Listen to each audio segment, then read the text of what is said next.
This is Free Talk Live. You're invited to join us here if you want.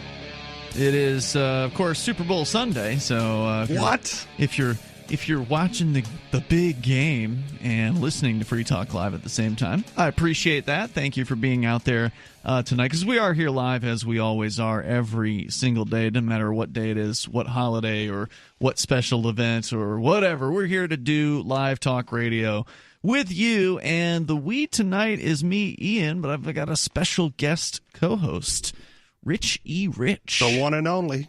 Welcome. Hopefully not a special guest. Let's hope this audition goes well. All right, you're auditioning. I'm auditioning. Fair enough. You are actually all the way out from Manchester, New Hampshire, so you did a little drive to get here tonight. Yeah, not so bad.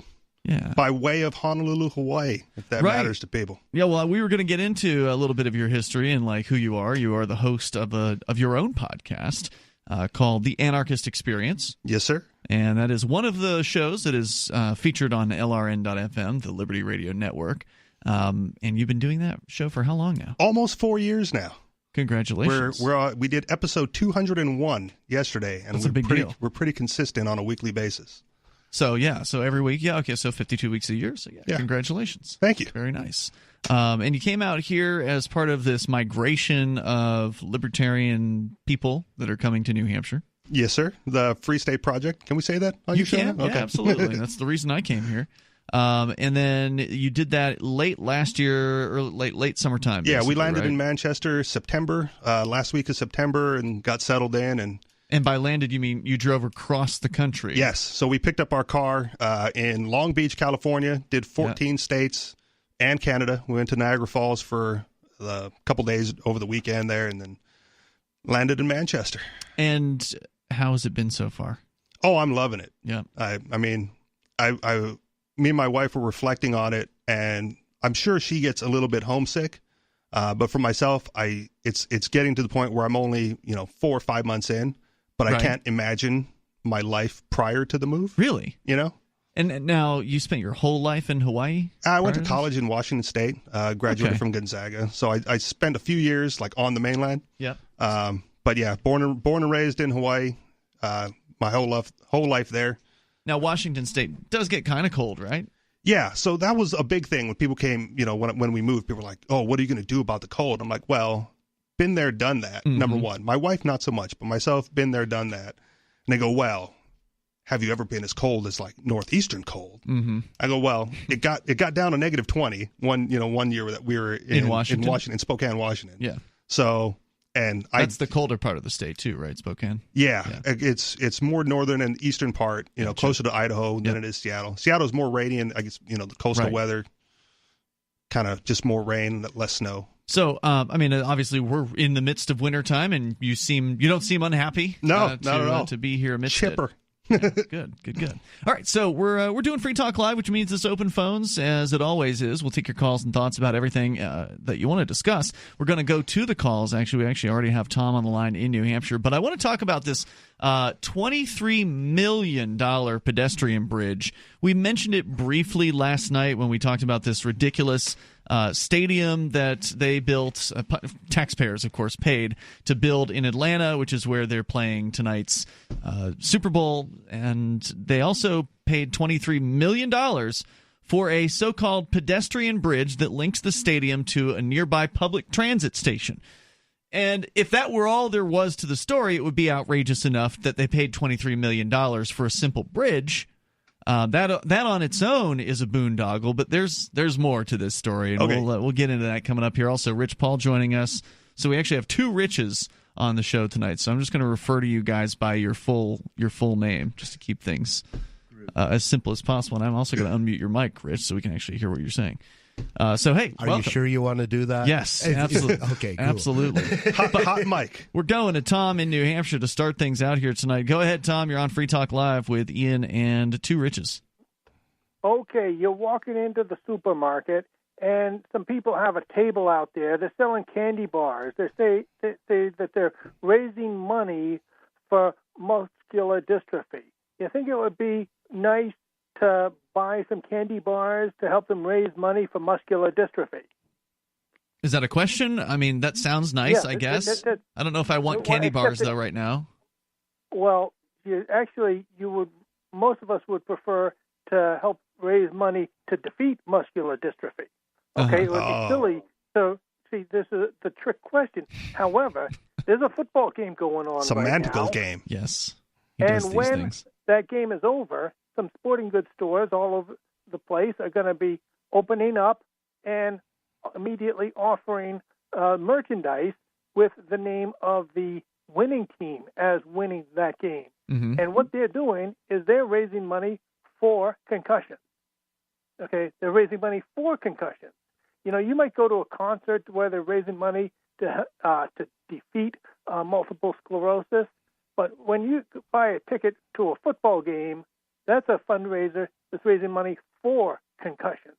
As in, if you're paying that organization, you're encouraging them to have men concuss themselves or be concussed? To get concussions. I'm not sure the exact word forms on that one, but concussions. Yes, you're promoting concussions by buying that merchandise or by patronizing. Some people, that's exactly what they want to see. That's why people go to boxing matches, right? Yeah, I'm a big fan of combat sports. Mm-hmm.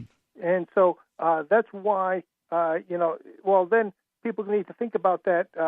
They get there's a lot of pressure to push guys into playing football. There seems to be a lot of rewards that not just there's big money in pro football, but there's the cheerleaders at high school football and junior high school football.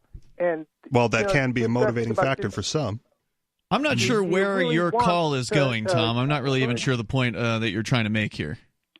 Is don't encourage people, don't buy merchandise that's being sold to raise money for concussion. Okay, but Richie Rich, you say you're a big fan of combat sports, so you would disagree with Tom that you should be spending money on those things. Well, should is a strong word. Mm-hmm. I'm a big fan of freedom to choose and associate as you will. So whereas I choose to support combat sport organizations, some people choose to support football organizations. And so long as the athletes aren't being forced to compete, gladiator style, as slaves, I don't see a problem, because from their perspective, you have to understand that they've likely weighed the cost and benefits, the risk of a concussion or worse versus the money that they're making for the sport. I got to admit, I would be completely down if they built a coliseum and sent guys in there with swords to, whack each other with his swords, so long as they were willing participants. There's medieval mixed martial arts. Yeah, I mean, I'd also be all right if they would just send politicians in with swords to whack each other, whether they're willing or not. I don't care about their choices because, they take away my choices. So if they get, forced into blood sport, I think that would be great. Can you imagine Donald Trump and Hillary Clinton fighting it to the death with carrot peelers? I would love that. Are you calling for a return of celebrity boxing? I'm calling for real life celebrity death match, complete with all the horrible things that you've seen on Celebrity Deathmatch many of which I can't say on the radio. Yeah, it's been a long time. That's been a long time since that show's been on, hasn't it? That was late 90s? I heard. Early aughts? Yeah, I think I heard it was back. Huh. I heard that too. Yeah, I think they're bringing it back, the claymation and everything. Tom, thanks for the call tonight. Not sure what the point was. I guess he's against concussions. He's anti-concussion. Well, it sounds like he was anti-football because of the concussions. Like I think from his perspective, he sees the risk inherent in the sports, and if he has concern for the children, right? You don't want to encourage that sort of long-term damage in high school sports. Well, right? I mean, the odds are you're never going to make it to pro football levels. Right. If you're into sports, the chances that you're going to get to the pro level are very, very slim. So, is it really worth the damage that could be done before you get there, before you ever make a single dollar? I think that was his point. Yeah, maybe. But for some people, the fun is. For some people, the competitive aspect. The girls, maybe. The toll-free number here is 855-450-FREE, and the access to the $23 million bridge. We'll tell you about it coming up.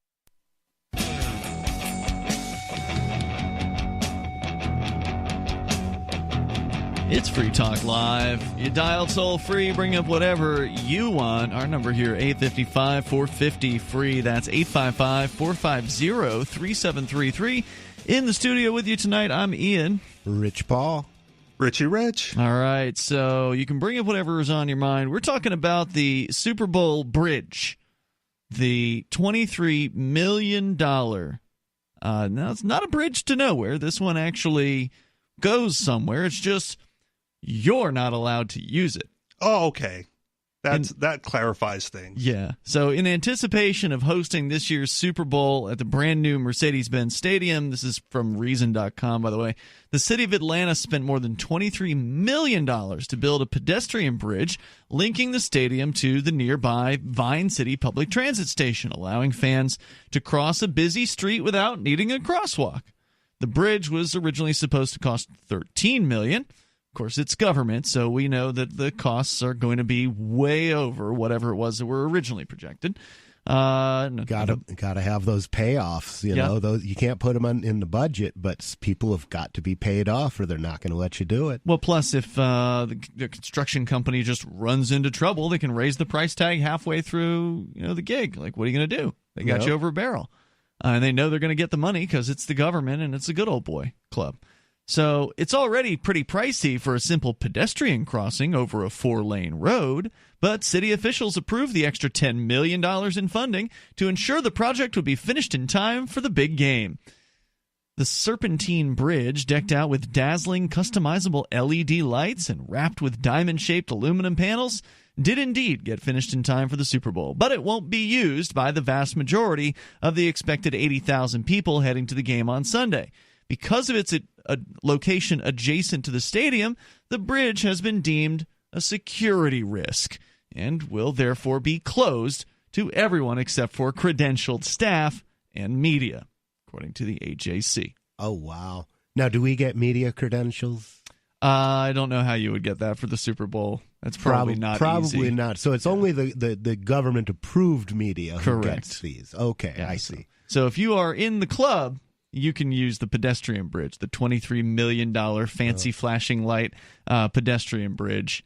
Otherwise, sorry. So what are the pedestrians using then? Are they crossing the 4-lane busy highway? Yeah, you'd have to do it the old-fashioned way. Okay. But always remember what Carlin said. It's a big club. You will never, ever be in it. Yeah. Fans heading to the Super Bowl will have to enter through various security checkpoints well outside of the stadium grounds. That means anyone arriving at the Vine City Station on the other side of the $23 million pedestrian bridge will get to admire a very expensive piece of public art as they cross the street the old-fashioned way through the bridge, though the bridge will be, quote, open for attendees to exit at the conclusion of the game. So you can leave over the bridge, maybe, but you can't go in that way. Even by Atlanta standards, paying $23 million to build a bridge that no one can use is a pretty incredible screw-up. This is, after all, the same city that spent $98 million building a streetcar line that's literally useless for anyone except tourists. It runs a 2.7-mile loop downtown around the Coca-Cola Museum, Centennial Olympic Park, and the new football stadium. Then they closed the streetcar when some 100,000 tourists descended on the city for last year's college football national championship games. So $98 million to build the streetcar, and then when they were the busiest that they'd been, they just shut it down.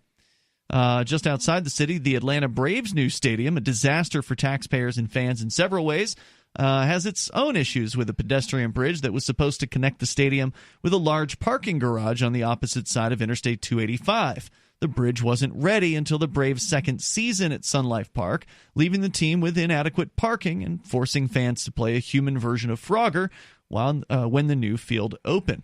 Despite those issues, their pedestrian bridge across 8 lanes of highway only cost $11 million, less than half of the final price tag for the now useless pedestrian bridge at the Falcons' new stadium, which crosses just 4 lanes of the city street. Why are they okay? I get the story, but when they say useless, it's never going to be used for. No, it'll be used, just not the. They just wanted not for it the done Super Bowl. For the Super Bowl. Okay. So they spent extra money to have it done in they time expedited for the Super Bowl. the building of it, and then changed their mind at the end because it's obviously usable. Right. Then they decided security risk. But 4 extra security guards, too big of an expense. Yeah, and now was it really their intention? When they were planning this, did they realize this in advance? Did they decide they wanted to build this bridge just for the elites because that's the only people that can use it? If you've got the security clearance, you can use the bridge. So it's like a private bridge, basically, for right now until after the game.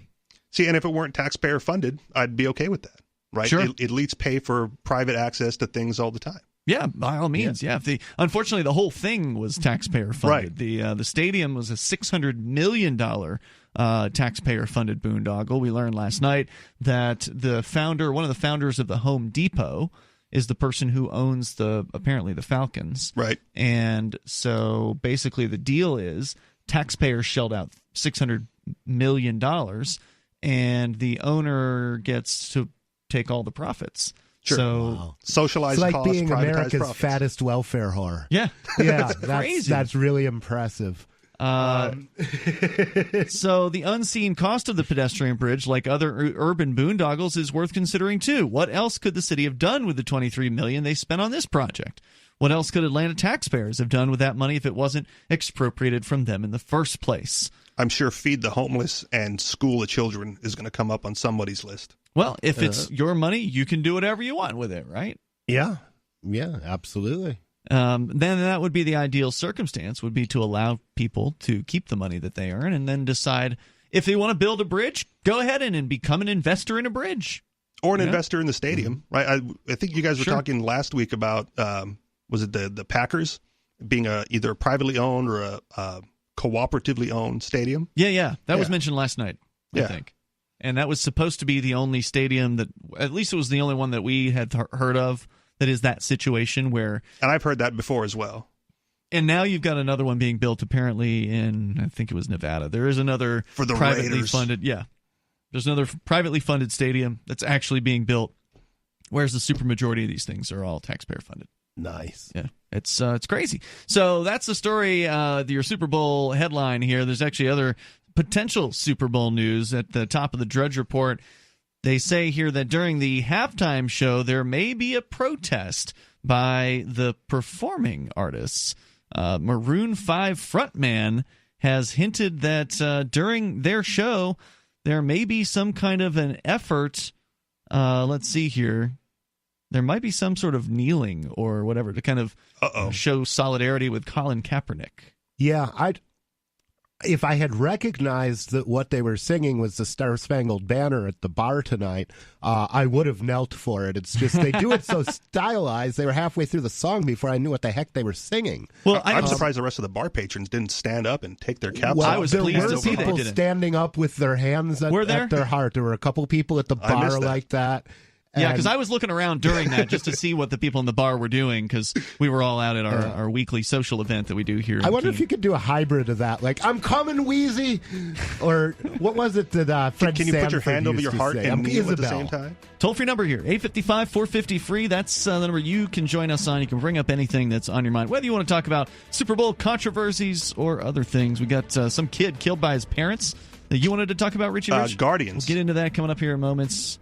This is Free Talk Live. Bitcoin.com is delighted to announce their latest partnership with the gift card specialists at eGifter. With many of the world's leading brands on their roster, it is now easier than ever to get the gift cards of your favorite brands with Bitcoin Cash. To get started, just follow these simple steps. Visit giftcards.bitcoin.com, pick the gift card you want, follow the instructions on your screen, and make your payment using your Bitcoin Cash wallet. Sit tight and your gift card will be delivered to you as soon as it's ready. That's giftcards.bitcoin.com.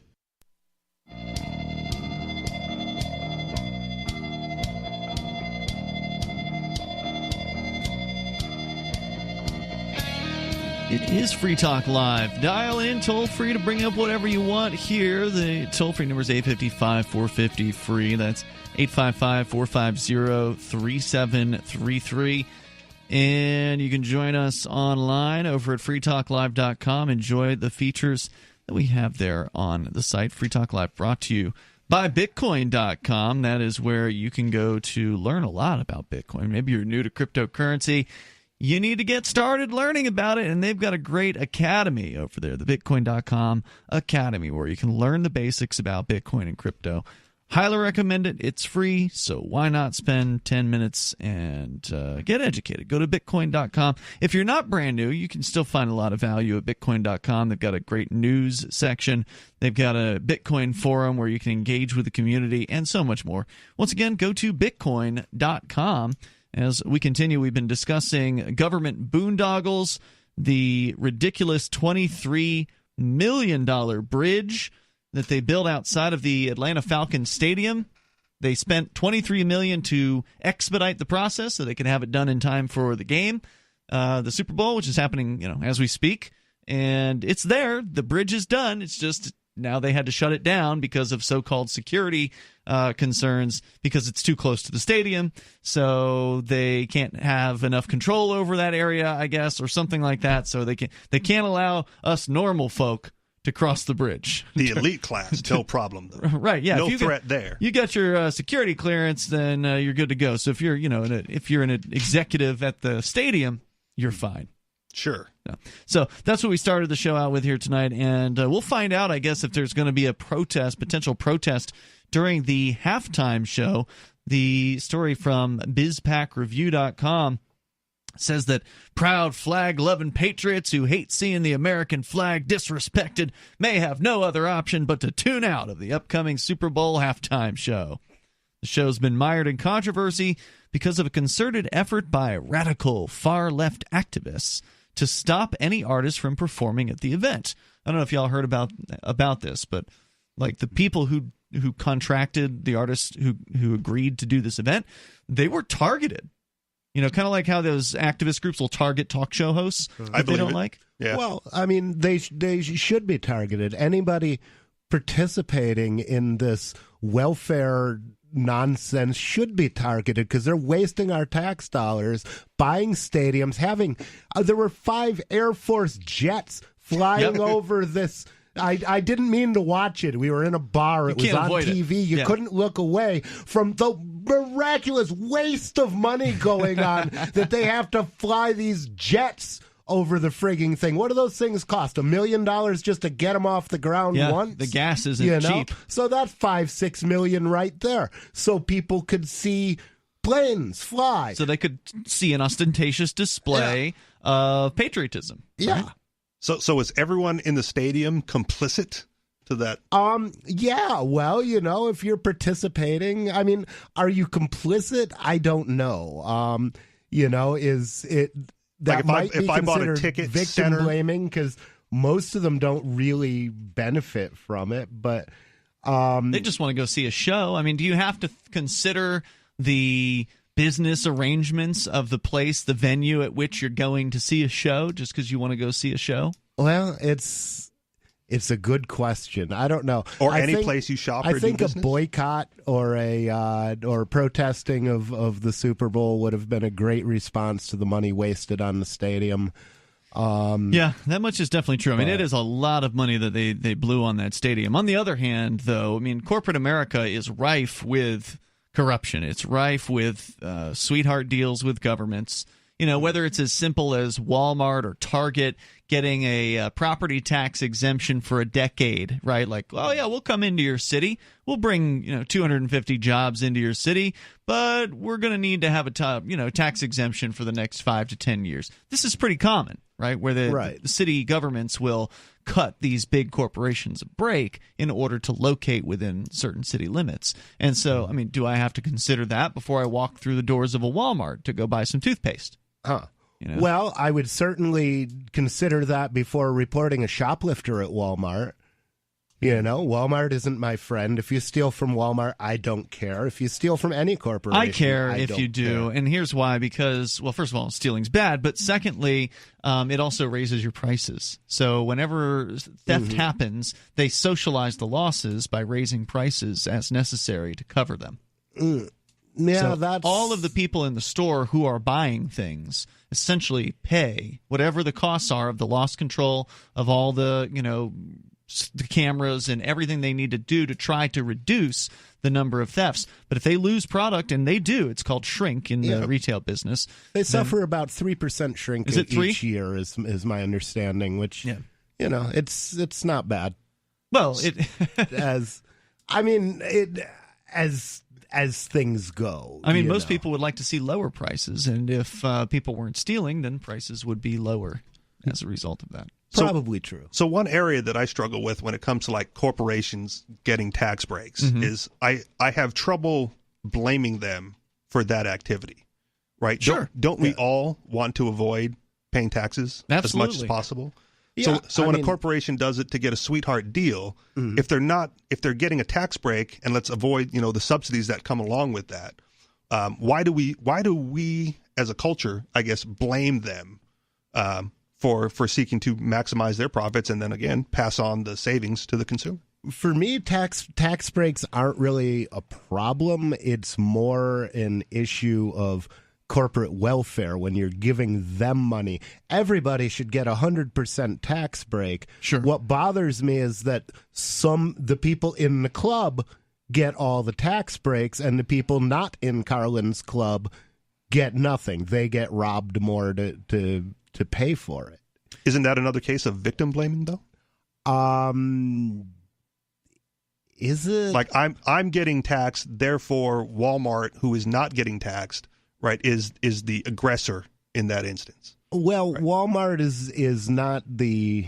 Yeah, it is awkward, really. It's a little awkward. It's you can't call him an aggressor for managing to cut a deal with an aggressor, right? So the aggressor is the state, the town or the city right. or state government or whoever it is we're dealing with. They're the ones saying you got to pay this, and they've managed to negotiate, right? Like, because you're always negotiating to some extent. They've managed to negotiate that the criminals not rob them for 5 to 10 years and instead just leave them alone. I mean, you got to give them credit for that. Like, if you're mad about it, you're just jealous because you weren't able. That's to all I'm saying. Negotiate with the criminals. Yeah, which I am. If some town wants to say, hey, if you move to my town, you'll be exempt from property taxes. Yeah, I'd probably move there. Right. So I think you made a good distinction, though, the difference between negotiating a better robbery deal, sure, meaning that you aren't robbed as much or as often, versus having that same aggressor negotiating a deal where they rob from others to give to you, to directly give, like in the case with the stadium. Right. So that's much what you were saying, Rich, is that's way more objectionable. Yeah, I would definitely say that. So the show, again, this is the halftime show coming up tonight at the Super Bowl, says here some artists resisted the pressure and signed up for the gig anyway, including the pop rock band Maroon 5 and rappers Big Boy and Travis Scott, among others. But judging by the rhetoric of Maroon 5's lead singer, trouble may still be expected. How so? During an interview this week with Entertainment Tonight, he said the band plans to honor those who believe in the concept of so-called social justice. He said, quote, "They'll be heard. That's all I want to say because I don't want to spoil anything." That's a loaded term. Referring to those who'd been complaining about the band's participation in the show. Quote, "And once again, I'd like to think that people know where I stand as a human being after 2 decades of doing this. I'm not a speaker. I'm not a public speaker. I do speak, but it's through the music, my life's work, and what I put out into the universe has been positive and hopefully inspiring." So we'll see. Sounds like he's got something up his sleeve that could be controversial. If you see it happen, because we're not watching the game here, obviously, and you want to call in to let us know, you are welcome to do so. The toll-free number here, 855-450-FREE. That's 855-450-3733. Coming up, some guardians of a child and a teenager in the household did some pretty severe violence, apparently, to a young child, and we'll tell you what it was all about.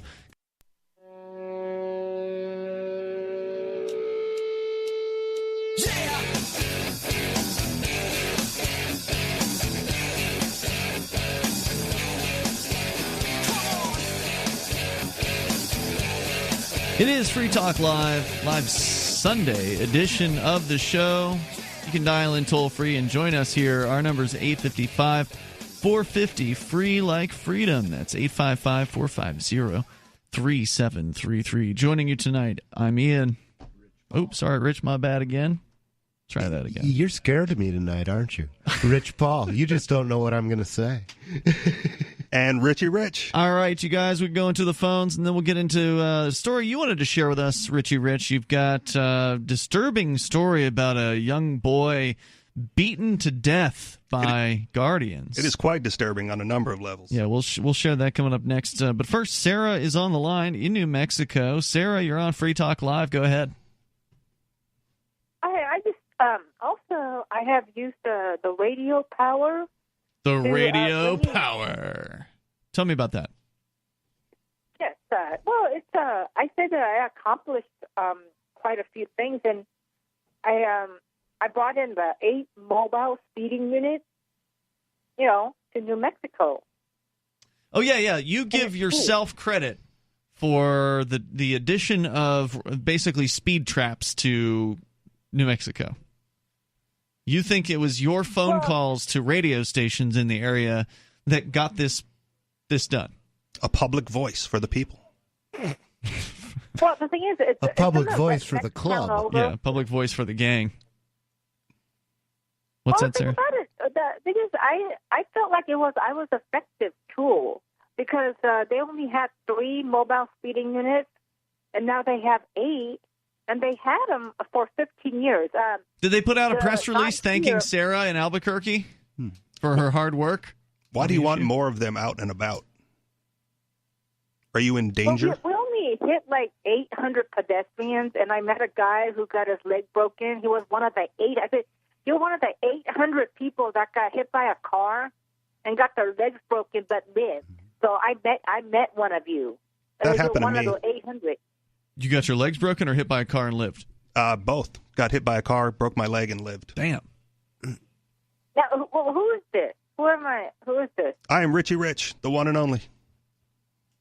Richie, are you the Canadian? Are No. you the pastor? Or are you the? I don't know. There's so many of you guys. I get confused. I don't know who's who. Richie Rich. I'm the latest. So. You're Canadian? You're the new edition. I didn't think so. Okay. The top of your head doesn't completely separate from the bottom of your head when you speak, and South Park has taught me that's how you recognize a Canadian. No, Sarah, we've got... I've been to Canada. Richie Rich is I got from deported Hawaii. From Canada. They won't let me in either. Listen, I'm going to ask you something. So you're against mobile speeding bans, and you're against red light cameras, and you got hit by a car 2 times and get your legs broken. I got hit by a car 1 time.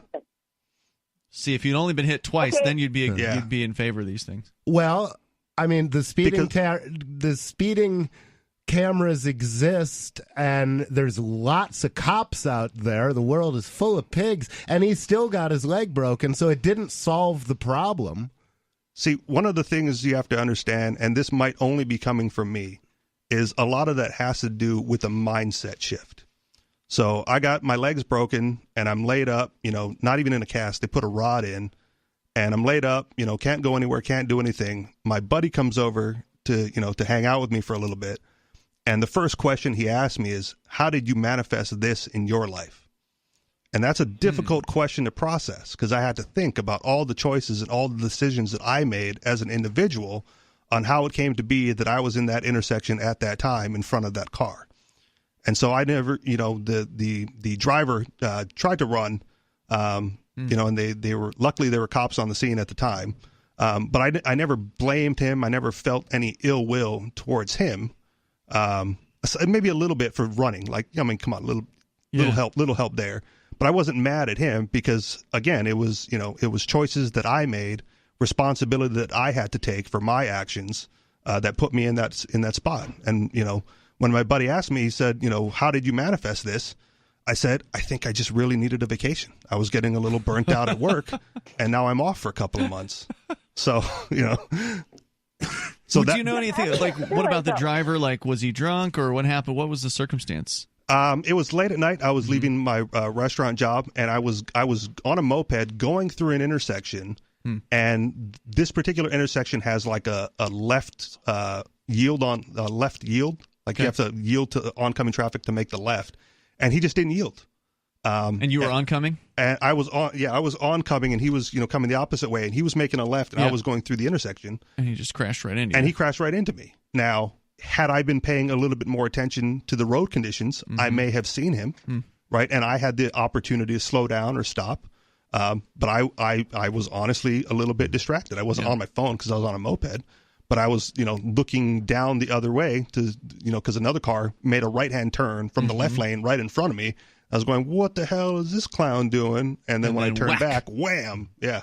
The problem with traffic signs and traffic laws appears to be that it creates a false sense of confidence in that you expect that everybody else is going to obey these laws, and that if you obey these laws, you're going to be okay. But in New Hampshire, I'm frequently driving down a road in the winter and say, well, the speed limit sign says I can do 65, but I can't do 65 because there's ice all over the road. Right. Yeah, that'd be a mistake.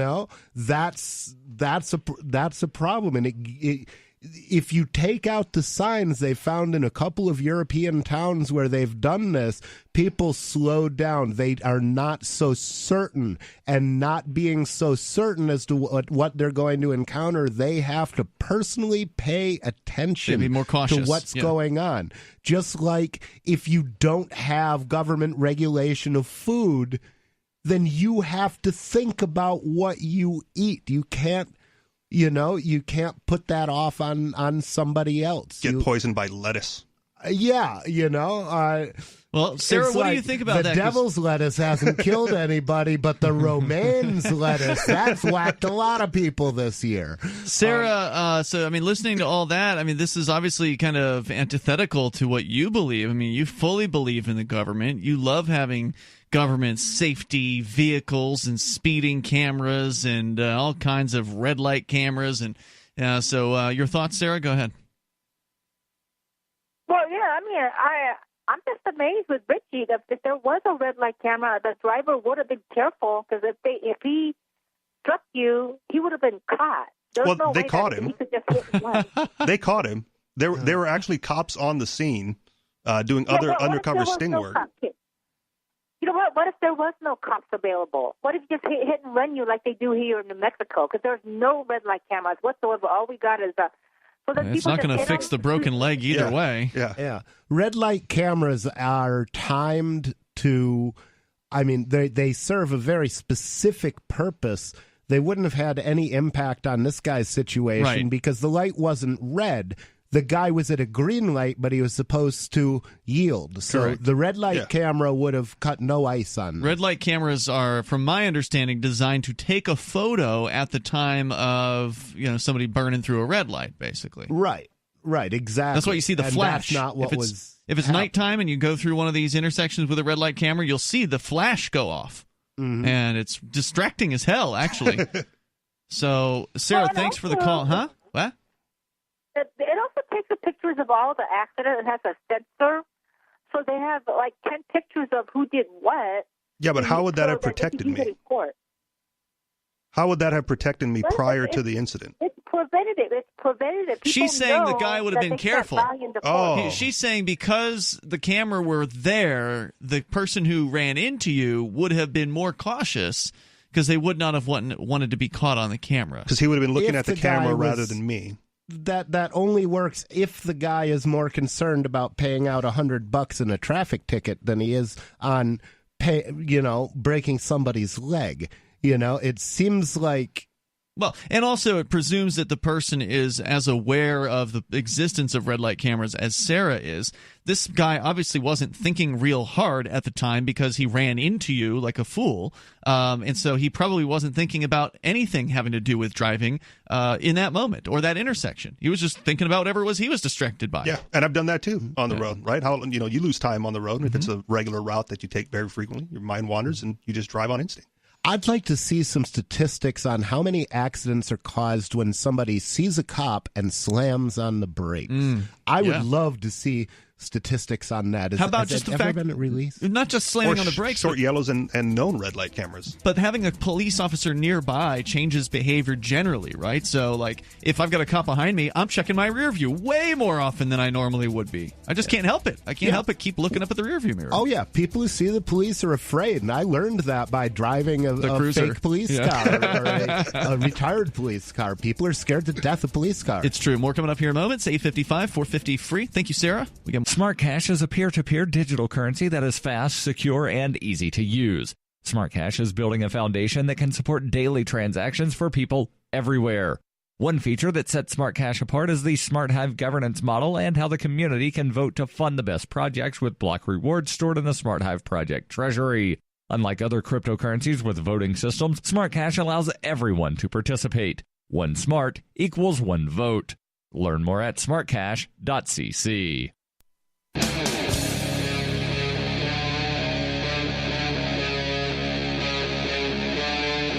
Free Talk Live.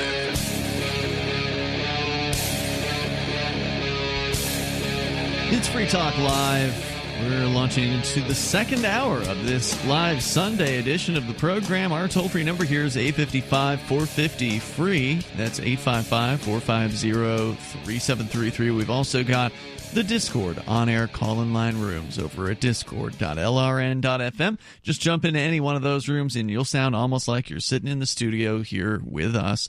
And in the studio, it's Ian, Rich Paul, and Richie Rich. So Richie Rich, the host of the Anarchist Experience, which folks can go and check out your show, which is a weekly podcasted program. Yep, about an hour a week. Over at anarchistexperience.com. And you brought a story in tonight you wanted to share with our radio audience, so do that. Where's it coming from? All right, this is from Fox 11. I don't know exactly where the city is. Manitowoc. Anybody? It sounds like Canada, doesn't it? But what would Fox be doing up there? Michigan? Could be. I don't know. I've never been to Manitowoc. Yep. All right. Anyway, a 7-year-old boy was beaten. Wisconsin. Oh, okay. Yeah, Oconomowoc is also in Wisconsin. They've got a lot of walks there. Located on Lake Michigan at the mouth of the Manitowoc River. Well, there you have it. Another walk. Mm-hmm. Never been there. A 7-year-old boy was beaten, forced to carry around a 44-pound log, and was buried in the snow before he died last year. Wow. Right? Now, a 15-year-old boy and 2 adults have been charged with the murder of Ethan Hauschultz. Damian Hauschultz, 15, is charged with first-degree reckless homicide and 6 other charges. And although age 15 in Wisconsin, oh, there you go, juveniles charged with certain homicide counts are handled in adult court. Damien's father, Timothy Hauschultz, 48, is charged with felony murder and 5 other charges. And Tina McKeever Hauschultz, 35, is charged with failing to prevent bodily harm and intentionally contributing to the delinquency of a child. All 3 are expected to make initial court appearances Monday in Manitowoc County Court. Here we go. Failing to prevent bodily harm. So the inaction, she was charged with not doing enough, basically. Apparently. Huh. I guess witnessing it and not stopping, the husband and teenage boy was enough. We'll see. According to the criminal complaint, Timothy Hauschultz and Tina Hauschultz were the court-appointed guardians for Ethan Hauschultz and 2 of his siblings. The complaint does not indicate if or how they are related. Timothy Hauschultz ordered Ethan Hauschultz to be punished by carrying a heavy wooden log weighing 44 pounds, about 2/3 of the boy's body weight, for 2 hours around a predetermined path in a snowy area outside their home. Damien was instructed to supervise. So Damien's the teenager. Right. Okay. As Ethan struggled to carry the log, Damien allegedly hit, kicked, struck, and poked Ethan about 100 times. Wow. Sometimes using a belt or a stick. Damien rolled the heavy log across Ethan's chest, stood on him while Ethan was face down in a puddle, and then burying him in a snowbank for more than 20 minutes without coats or boots on. Damien also... Brutal. Yes. This is hard to listen to. I told you it was going to be a terrible segue. Of sport ball and then this. Yeah.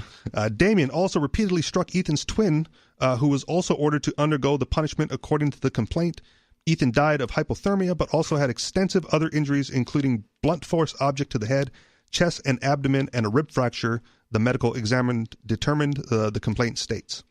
In an interview with police, Damien stated he didn't do anything that would have hurt Ethan. He estimated he hit Ethan 100 times. He also admitted to covering Ethan in snow, but knew Ethan had to breathe. He described Ethan as being covered in his own little coffin of snow, according to the complaint. The punishment was also directed to be carried out by his father, Timothy, Damien said. Now, do we know what this punishment was regarding? Yes. Okay. Next paragraph. Okay. This is one of the reasons why I brought it up, because this paragraph right here. Damien said he had to carry the wood for not knowing 13 Bible verses to Timothy's satisfaction. And that's the dad, Timothy's the dad. The punishment was 1 week of carrying wood for 2 hours per day. Timothy picked out the logs, but Damien had to supervise the punishment for the younger children. Timothy policed the log, was a form of discipline, but he was not home when the incident happened with Ethan. Damien had called him twice because Ethan wasn't moving.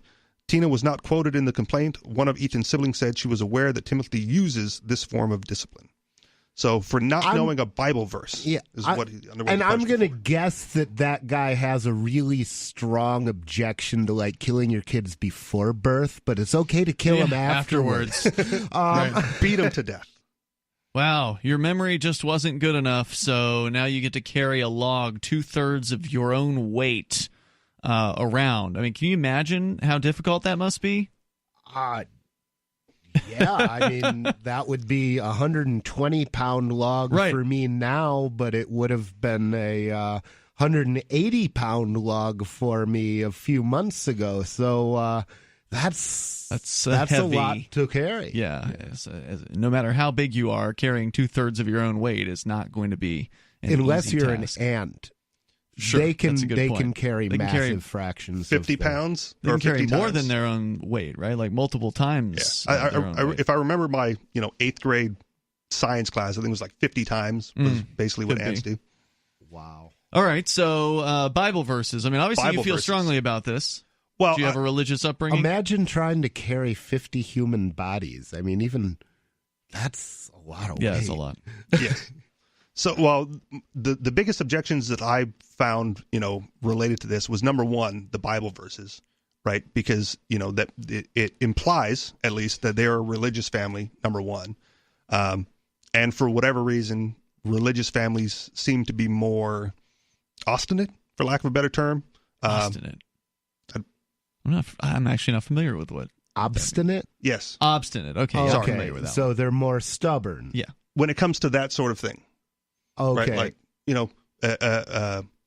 an atheist family or an atheist family wouldn't force the memorization of Bible verses necessarily. Yeah.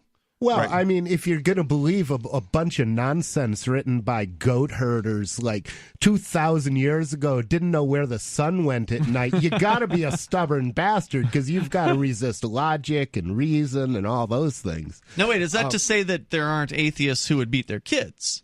No, so that's the second objection. Okay. Right? For me, it's the corporal punishment activities. Mm-hmm. So it was, number one, over religion, which, again, I think is foolishness. Number two, corporal punishment, again, nonsense. And then third, that he was a guardian, he had guardians over him. Right. Which means it wasn't his natural-born parents. It was appointees of the state, who were charged with caring. Now, we don't know what the circumstances, and the article didn't say what the circumstances were that led to their guardianship. In some cases, a guardian can be somebody who already had a connection to the young person, and they were the person who kind of stepped up as I'll take this responsibility. Let's say the parents died in a car wreck or something like that, and he was a best friend or whatever. So we don't know exactly what the circumstances were that led to him. And I guess it could be just random, like kind of like a foster parent, could be as well. So who knows? And we've certainly seen plenty of sicko foster parent stories with everything from them locking their kids in cages, feeding them, the barest of bare minimums just to kind of keep them alive, but then taking all the extra money that they get to buy the kids food and, spending it on crack cocaine or whatever it is. There's just all kinds of just absolutely horrifying stories out there of the government foster care system. Right. And again, that's pretty much what where my mind went initially when I read this was, yet another one of those tragedies because of lack of natural parents caring for their young. Now, of course, many religious people would also be aghast at hearing this particular story. I mean, that very few of them would say they support that level of corporal punishment for not being able to successfully memorize some Bible verses. I mean, assuredly, these people are unusual when it comes to. Well, I mean, if properly memorizing Bible verses is how you show what is it, respect for your parents, then they're supposed to kill kids who don't respect their parents. So maybe this parent interpreted what is it, honor thy father and thy mother, and if you look back at the Old Testament, it says to kill kids who don't. So, did it really? So if they believe in the Old Testament, I think they do just following God's word. Exactly. 855-450 free. If you want to join us, you can. It's Free Talk Live.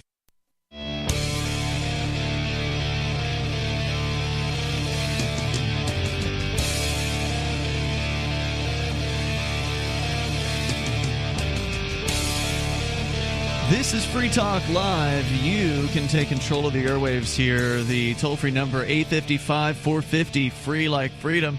855-450-3733.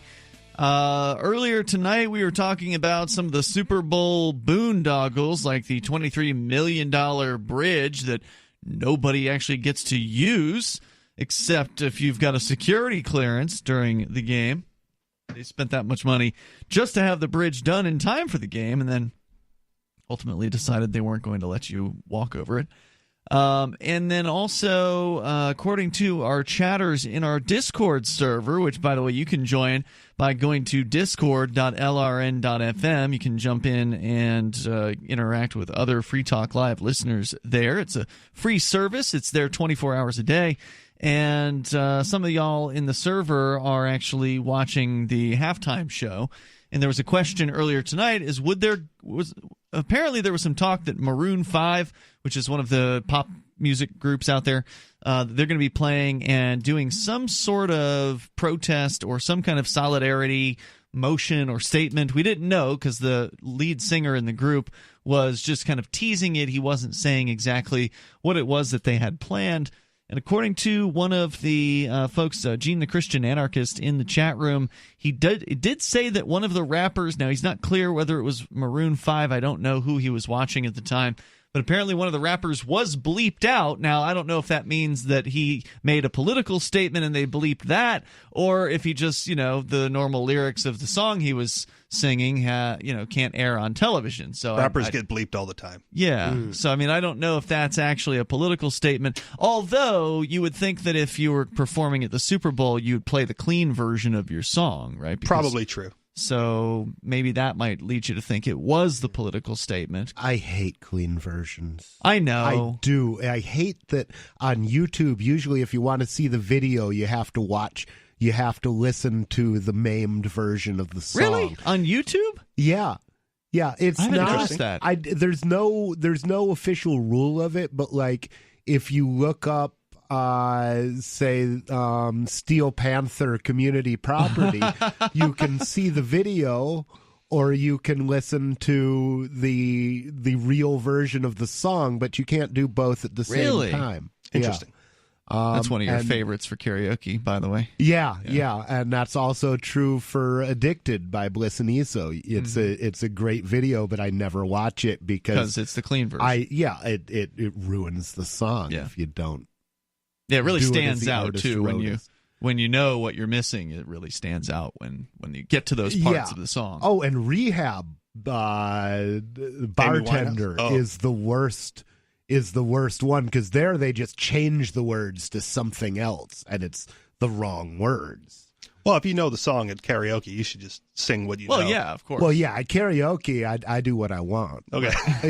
I'll... well, it wasn't a problem. I'll go in and ask for Royals by Lord and sing Foil by Weird Al Yankovic. Very nice. Is an experience.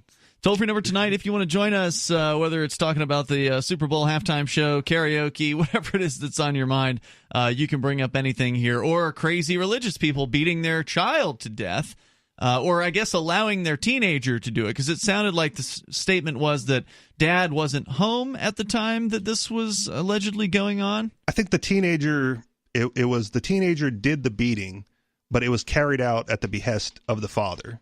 Like it was a known punishment in that household that this is what you do if you fail to learn your Bible verses. Well, the punishment was that the child, who was, I think, 7 years old, yes, the child was supposed to walk around for 2 hours in the cold, carrying a log that was 2/3 the weight of the child's own body for 2 hours. And that was the punishment. It sounded like the teenager, who was 15, was adding in his own punishments on top of that. Striking the child 100 times. Striking him while he was walking around carrying this log, then buried him in snow without many clothes on, apparently. He also described it as his snow coffin, which is a little creepy in and of itself. Well, I don't know if that's a term, but burying yourself in snow is actually a survival technique, or can be a survival technique. I would recommend wearing as many coats as you can get if you're doing it. But there have been instances, I think, of people buried by avalanches who did not freeze to death because the snow acted as an igloo, basically. Yeah, right? Yeah, exactly. So he may have been quoting some half-remembered survival literature when he said snow coffin. I don't know. And then he ended up dying from the injuries that he had received. So sad stuff. We don't know where that story's going to go. It's one of those stories you're probably never going to get an update on. I don't know if I want one. Yeah, no. I mean, it doesn't end well for anybody in that particular case. And is that what Jesus really wanted? Was to what would Jesus do, Christians? we should start a poll as to what the Bible verse that the kid failed to memorize probably said. Well, I'm going with love thy Romans neighbor. Yeah, that's the one he failed to learn, was love thy neighbor. But now, wasn't it 13 verses that he failed to learn? Like he failed on more than one of them. Right. It was according to the article, which I don't have in front of me anymore, but it was he failed to memorize 13 different Bible verses, and that was his punishment for that failure. Was to walk around carrying a humongous log for an entire week, 2 hours per day in the snow. Yeah, in the snow. And he was 7 years old at the time. Sad stuff. If you want to join us, you can bring up whatever's on your mind. Our number here is 855-450-FREE. That's 855-450-3733. Have you guys heard of these deepfakes? Yes. Have you seen a deep fake? Hard to say, right? I mean, that's a good point. Yeah. I think there was one earlier today. I didn't find it show prep worthy, but it was Jennifer Lawrence and Steve Buscemi's face. I have it right here. Okay, somebody needs to look up on Urban Dictionary for me what a deep fake is, because I'm not familiar with this. I'm going to try to explain it to you here. So we talked about this, I don't know, most of a year ago. It's come up before on Free Talk Live. Basically what they've done, Rich, is the geeks on the internet have made video swapping possible, meaning taking a video of you and like scanning you in somehow into whatever system it is that they're using to do this, and then superimposing your face over top of somebody else in another video. Now, this is stuff that has been possible for a number of years, but you had to have access to some pretty fancy equipment, like, Hollywood-level kind of movie effects. Now, just any geek with a, decent computer can run one of these deepfakes programs or whatever and do their own image swapping and video swapping right at home. They can also do voice swapping now, too. Yeah. Which is even... So, and then what it's done is and it was originally created for porn. So it was created to put, your favorite star, who you can't find in any kind of nude photo, into an actual porn clip with, somebody who may have a body type that matches that person. So that's where this came from. But now it's being used for more than that. And so there's actually a clip on this. And people wonder why men earn more money than women. It's all the sex drive. There's more coming up here. We'll tell you more about what these deep fakes are. And we'll link to one of them on our social media so you can check out and see for yourself how persuasive they look. There's more coming up. It's Free Talk Live. Hi, I'm Derek J. To me, an activist's calling is to actively work to advance a cause. The cause for which I work is personal freedom. I believe my life is best when I engage in voluntary interactions and self-government. I reject the idea that anyone else has a higher claim to my life or my body than I do. I see people who call themselves the government as a threat to my personal freedom. I realize you may feel differently, but my relationship with the people who call themselves the government is completely involuntary. If Starbucks used some of its money to drop bombs, I wouldn't shop there. So why would I support the American empire? The empire does not require my consent. Derek J's Victimless Crime Spree. You can order your copy of the Director's Cut DVD now at victimlesscrimespree.com.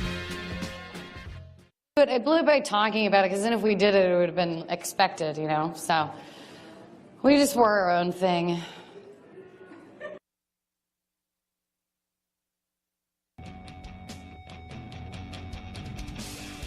Oh, we were so distracted by the deepfake. We came back a little bit late here. Sorry about that. Toll-free number, 855-450-FREE. That's 855-450-3733. Now, this is one of those things where radio is just not going to do it justice.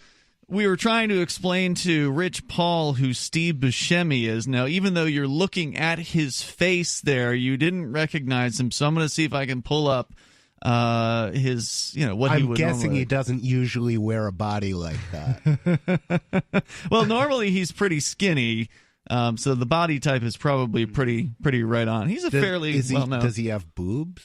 No, he doesn't. She had a couple of them, I thought. Yeah. So I don't know. So if you don't recognize him, I mean, he has been in a number of Hollywood films over the years.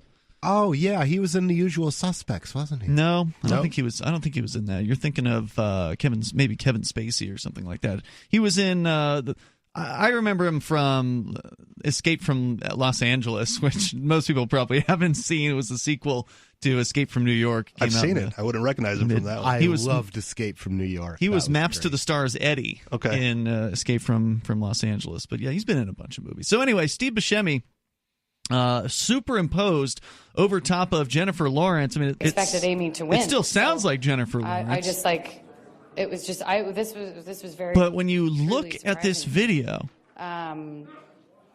it's Steve Buscemi's face. It's basically his face mapped on hers. So his mouth is moving in cadence with hers. And his eyes are blinking in cadence with hers.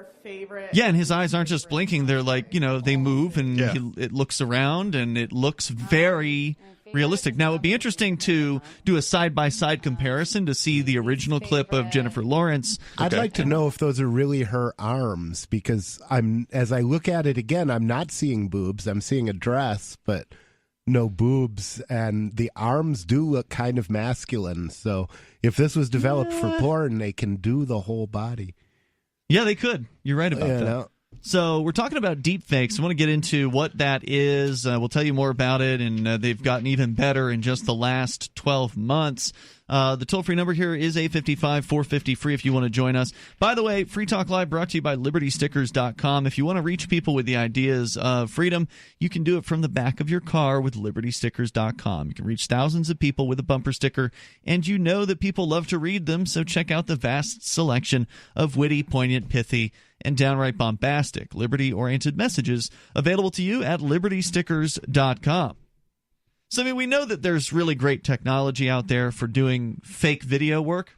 Sure. But it used to be that you had to really know what you were doing. You had to be a pro. You had to have some really amazing equipment, fancy stuff, expensive, editing decks or whatever. Even that, Hollywood has a term called the uncanny valley. What's that? It's basically the human brain can interpret an animated face made to look like a human face versus an actual human actor.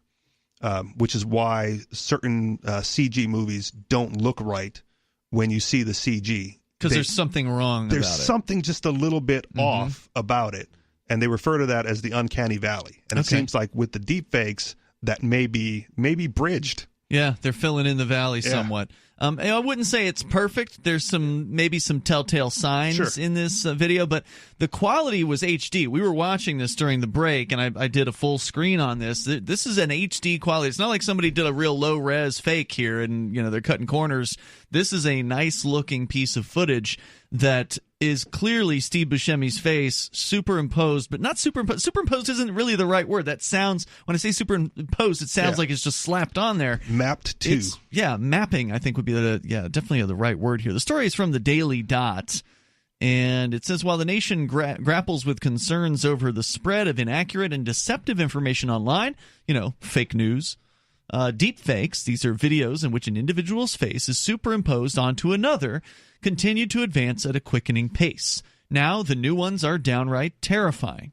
The technology, which relies on machine learning and artificial intelligence, was once largely relegated to researchers at prestigious universities. But over the past few years, a growing online community has democratized the practice, bringing powerful and easy-to-use tools to the masses. One of the public's first introductions to deepfakes came in late 2017. A Reddit group devoted to placing the faces of prominent female actresses onto those of porn stars gained attention.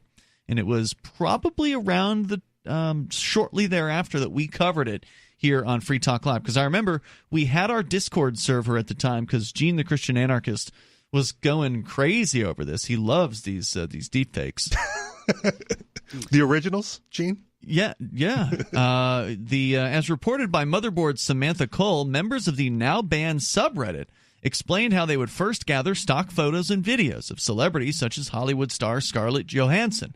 The media content would then be fed into specialized open-source tools and combined with graphic adult content. The quality of deepfakes are based on several factors, but rely heavily on practice, time, and the source material that they're derived from, because the rule's always going to be garbage in, garbage out. If you've got a crappy quality, photograph or video clip, then you're not going to be able to do a whole lot with that. If, on the other hand, you have HD quality video of your favorite star from more than one angle, preferably, I imagine, then you're going to have something to work with. Does this destroy the market for celebrity sex videos? Yeah, I would say it does. I don't think so, because it creates a level of plausible deniability. True. But still, people are always going to want the original. That's people true. are always going to want to see things that actually happen. But how will you know? Well, that's the thing, is it creates a plausible deniability. But the easiest way to know, my guess, is that mapping that they do has to leave artifacts that can be detected by another computer, even if they get to the point where they're too good for the human eye. You could be right. Just as a programmer, it seems to me impossible that you would not have some level of error, some pixels that are the wrong color because they're the merge of two things that can be detected over time. I don't know how you might be right, but I'm sure it can be done. Because that's exactly what you do before popping on a porn, is to run run the check on it, make sure it's real. If a sex tape comes out, somebody's probably going to look at it, I would suspect. For science, of course. The quality, again, are based on several factors. Initially, deepfakes were more shocking than convincing, but readily available programs and tutorials continue to lower the bar for new creators. One such video, posted by Reddit user Villain Guy earlier this month, has highlighted how far the technology has come. That video, which combines actor Steve Buscemi with actress Jennifer Lawrence at the 2016 Golden Globe Awards, is turning heads. Not because anyone believes it's real, but because of the video's implications. And that's really what's worth talking about here. Using a free tool known as Face Swap, Villain Guy proceeded to train the artificial intelligence with high-quality media content of actor Steve Buscemi. With the aid of the high-end graphics card and processor, Jennifer Lawrence Buscemi, with a hyphen, was born. Villain Guy says the level of detail was achieved thanks to hours of coding and programming as well. The video's viral spread online last week comes as numerous U.S. lawmakers sound the alarm over the potential of deepfakes to disrupt the 2020 election. Oh, there you go. A report from CNN indicates the Department of Defense had begun commissioning researchers to find ways to detect when a video has been altered. So they're already looking into what you were talking about, Rich. They want to figure this out. Well, there's another question, which is what happens to video used as evidence in court? This is a huge question. This is a huge question. There's a good reason that you can't bring a painting of an event in and use it as evidence in court. Right. It's because somebody created that. Even if you're sitting there watching it. Yep.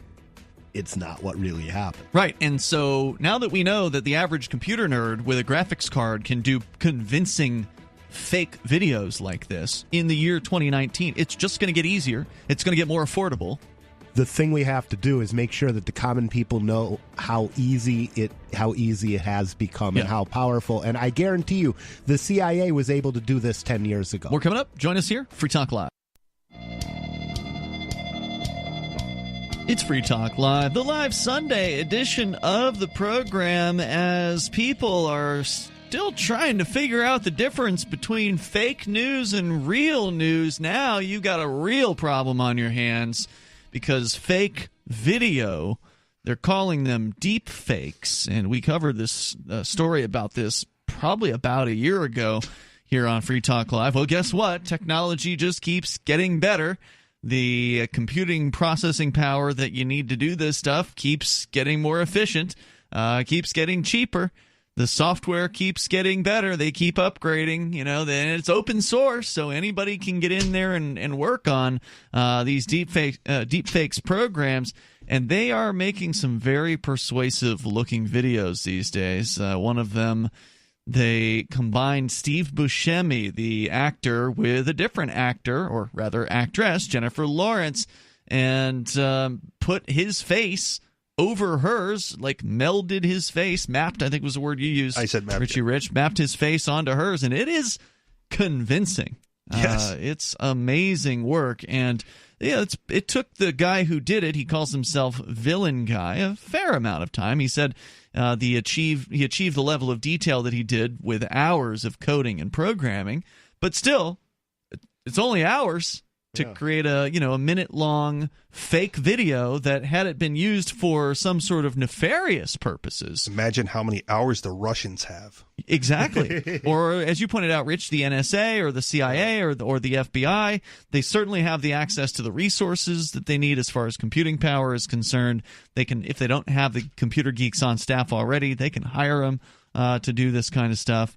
And, you were involved in an undercover sting operation, Rich, as a victim of that. I was going to say, wait a minute. Let's slow that down. I wasn't involved in the operation. Right. I was a target of the operation. Yes, you were a victim, targeted by and victimized by that operation. What if the video footage that they had of you never actually happened in the first place? What if they had completely manufactured that footage of you in a hotel room with some guy who wanted to buy some weed? It could have easily been done. Right. And that was several years ago when that went down. It was 2012 or something like that. Now, this is literally a program you can download. You can do this if you've got the chops. You can do it from your home computer. You can fake video. And if we're talking about faking video of like a security camera, that's going to be way easier than this, because this is like a full close-up shot of somebody speaking into a camera that's been faked here. If you're talking about some grainy security video that shows Rich Paul breaking into the Walmart in the the middle of the night or whatever, breaking into the Watergate building or wherever it is they want to put you, they can put you there now. Right. Very easily. Well, the other thing is, do they really need this tool?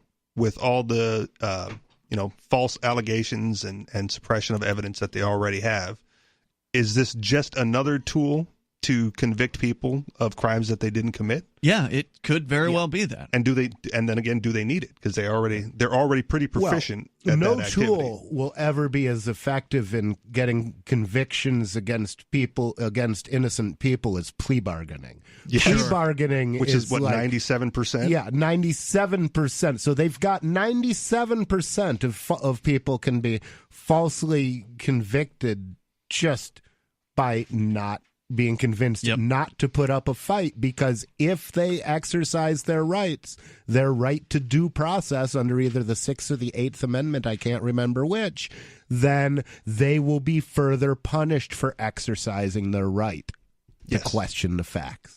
Liberty.menu is a tool for the libertarian community. People for a long time have wanted in the libertarian community, that is, they've wanted a website they can go to and find other liberty-friendly businesses, an actual useful business directory with things that you can look at. There have been some really bad attempts at this over the years, and Liberty.menu is finally the right one. They finally did it, and it looks great, and it's easy to use, and it's got content there.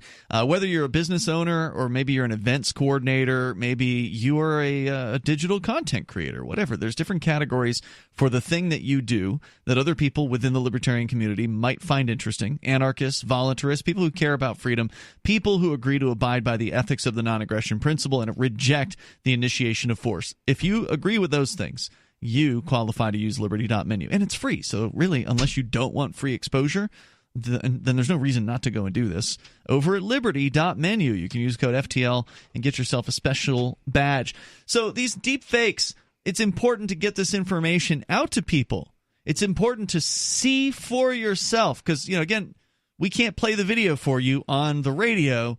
I will put the link to this story, which has the video of Steve Buscemi melded into Jennifer Lawrence, for you to see yourself. We'll put it out on our Twitter, our Mastodon, and Telegram. So if you want to follow Free Talk Live, twitter.freetalklive.com, toot.freetalklive.com gets you to our Mastodon page, which is like a decentralized version of Twitter. And then there's also telegram.freetalklive.com. I'm going to put it out there as soon as we're done talking about it here. But the important thing is that people know how accessible this level of technology is, because basically we're entering a time in our lives where unless you're in front of somebody, you're really not going to know if what you're experiencing through video or audio or whatever is the real McCoy. If it's, audio has been easy to fake for a long time, but now they've got to the point where I remember reading about the voice, the guy who does the voice for Optimus Prime, the Transformer. Peter Cullen is his name, and he's got like this, this epic voice that many millions of fans have loved him as that character over the years. He's getting old, and so they had him read a series of words that. In those words, every inflection, everything that you could say as an English speaker is contained within those words. And so they ingest those words that he read into a computer system, and then they can just type out whatever it is that they want Optimus Prime to say. And they will have Peter Cullen's voice for that character long beyond when he's dead. So we've had the audio technology there for a while. Now the video's there to where, to the human eye, it's hard to tell already that this is a fake. It's a fake because it's Steve Buscemi's face on Jennifer Lawrence's body. When the real deep fakes come out, what does that do to public opinion? Yeah. And what the average person sees on the news or on the internet. You won't be able to believe it. You won't know what you're seeing actually happened. You will have no base of knowledge or facts to really make a determination as to whether that's real. Mm-hmm. And so they're concerned because of the election, and I think the potential for hilarity with this is also very, very high. If you've got Donald Trump, anybody who's in front of a camera as much as a president of the United States has been photographed from every angle you can conceivably think of. Yeah, so and even better, videoed, because that tells you how he moves. Exactly. Yep. So there are going to be deepfake Donald Trumps hitting the internet. If they're not already out there now, they're coming, and they're going to come in waves, and it's going to be hilarious. See, there's part of me that's tempted to do Donald Trump and Hillary Clinton over a really nasty, awful scat porn. But I don't know if there's enough eye bleach in the world. Because I don't know how I could do it without seeing it. Right. So I will never. You can hire somebody from Fiverr. That's it. Disposable people or people with absolutely no taste. Right. It would only take a couple of hours. Let's go to the phones here. Gene, the Christian Anarchist, is on the line and on our Discord server. Go ahead, Gene. Hey guys, I've been a long-time fan of the Deepfakes. Called you about it before. You pretty much covered everything I was about to say in the last segment, but sorry, I did want to. That's exactly what I was thinking was plausible deniability, because you know that anybody with a decent gaming computer and some time can make up one of these deepfakes, and they're real. They're very believable. Now, that's just with a gaming computer and some time. Just think of what NSA has. They've always had technology that goes beyond what the current level of technology is. I guarantee you that they have the ability to 3D model everybody, including their naked body, if they have that information, and tattoos and everything else. And then they'll be able to, just like in a video game, model that character in 3D in any situation, in any video. So you can show just me, for instance, shooting Kennedy or something. You know, it would be a simple thing to do. So no, don't get the wrong idea. I wasn't in Texas when that happened. It makes having multiple cameras really important, because if there are independent video streams, then even though you could map each video stream the same way, your chances of making two different video streams into deep fakes that you cannot cross-reference and find discrepancies in, I think would be almost impossible. It would make it harder. I think it would have to be the same person doing it. All right, we got more the coming same up. computer. I don't know if Gene had more. If you do, you're welcome to hang on. Hour 3's next, 8:55, 450 free. You can join. Are you a cryptocurrency advocate? The Crypto Tip is the ideal outreach tool to help new people discover cryptocurrency. It's a printable business card-sized tip that you can give to service providers, preferably in addition to a good cash tip. When the server scans the QR code, it'll bring up an explanation of cryptocurrency, how to install a wallet, and allow them to claim the tip. If they don't claim the crypto, you get your tip refunded to you after a time period you specify. Plus, if they do claim the tip, you get an email alert. Create as many tips as you want at cryptotip.org. That's cryptotip.org.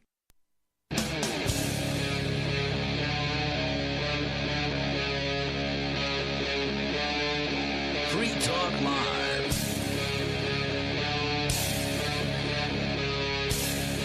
It's Free Talk Live. You dial toll free, bring up whatever you want. Our number here, 855-450-FREE. That's 855-450-3733. If you're just tuning in, we've been talking about deepfakes.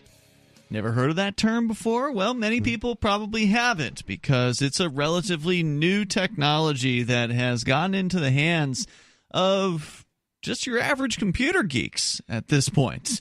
Maybe some people who know a little more about coding than others, but if you've got the right tools, you can now take video, photos, but video is mostly what this is focused on, video of, let's say, a Hollywood celebrity, and map their face over top of, let's say, a pornographic film. That's where the news was breaking on deepfakes a year ago. Now there's a new deepfake video that has come out showing actor Steve Buscemi with his face mapped over top of Jennifer Lawrence, who is another actress. She's known for the Hunger Games films, if I recall correctly. Yes. She in the video, it's Jennifer Lawrence's body at the Golden Globes. She's, speaking into a microphone, but the face is Steve Buscemi. And it's very, very persuasive. In fact, according to the story here at the Daily Dot, dailydot.com, last year, Representative Adam Schiff from California and other members of the House of Representatives wrote a letter to the Director of National Intelligence, Dan Coats, to raise concerns over the possible use of the technology by foreign adversaries. The letter stated, I'm so much more scared of domestic adversaries, like the government itself. Yeah. The quote, as deepfake technology becomes more advanced and more accessible, it could pose a threat to United States public discourse and national security, with broad and concerning implications for offensive active measures, campaigns targeting the United States. Said the letter. Researchers have already developed some methods for detecting the deepfakes. One technique, which is said to have a 95% success rate in catching altered videos, relies on analyzing how often an individual in a video blinks. Oh, see? We talked about the eyes. Quote, healthy adult humans blink somewhere between every 2 and 10 seconds, and a single blink takes between 1/10 and 4/10 of a second, says the associate professor of computer science at the University of Albany, Sui Liu.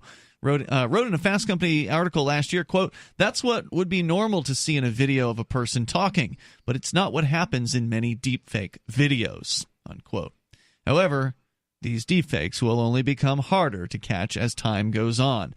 Liu notes that the race between those generating and those detecting fake videos will only intensify in the coming years. While lawmakers have focused heavily on the potential national security ramifications, some experts remain skeptical. Thomas Ridd, professor of strategic studies at Johns Hopkins University School of Advanced International Studies, remarked on Twitter this month that fake news and conspiracy theories already thrive based on far less than altered videos. Ridd, who's an expert on the history of disinformation, argues, however, that deepfakes could lead some to deny legitimate information based entirely on the fact that such technology exists. Indeed, like I said, we're entering a time where you're not really going to know that when you're watching something, because we've seen major news media organizations get fooled by fake stuff, fake news. Yeah, we've seen onion stories get picked up and run as actual news headlines in major media all around the planet.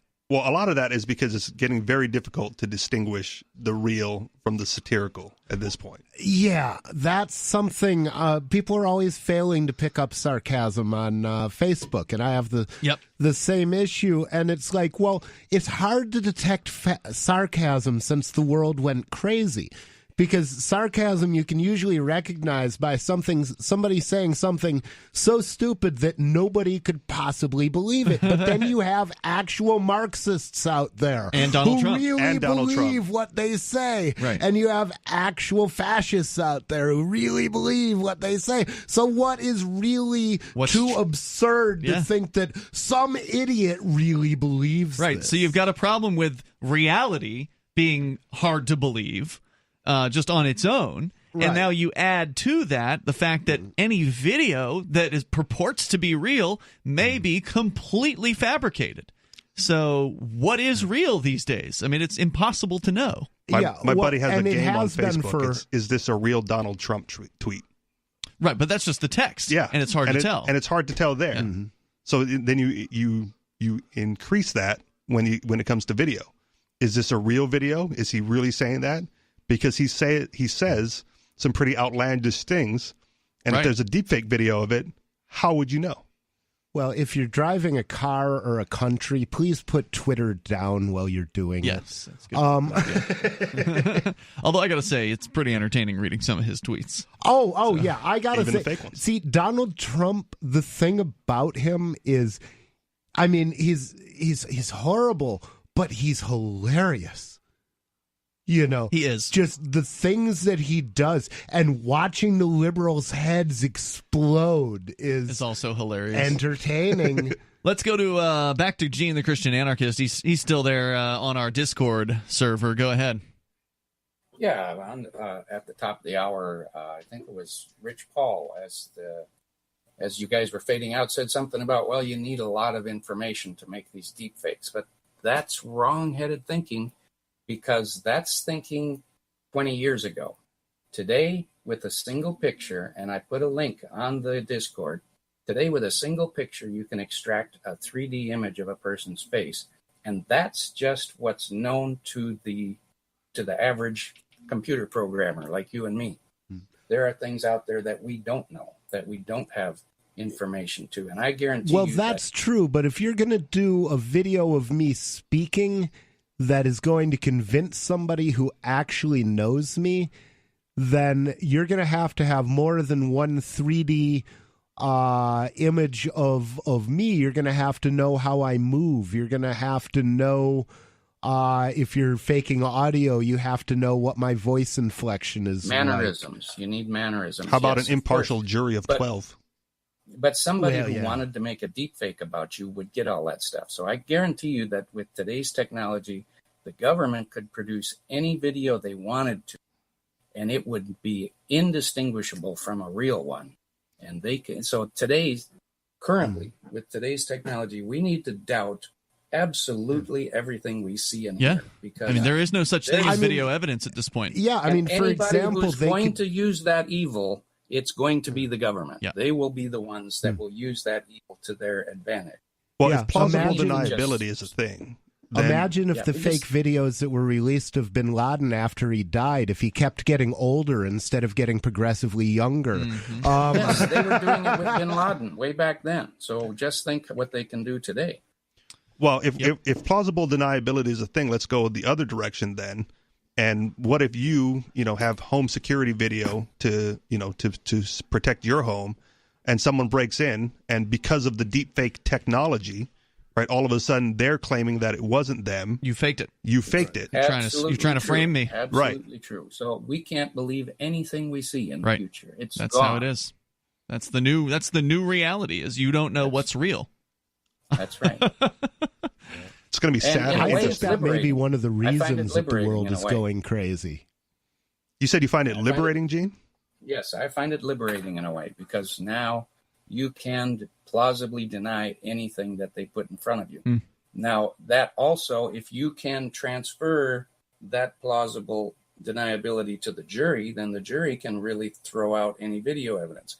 And in fact, eventually they're probably just going to get rid of juries anyway, because juries are going to start doubting them, and they'll just get rid of them. So that'll be the end of the jury. Well, they've already done that in 97% of cases by introducing the plea bargain.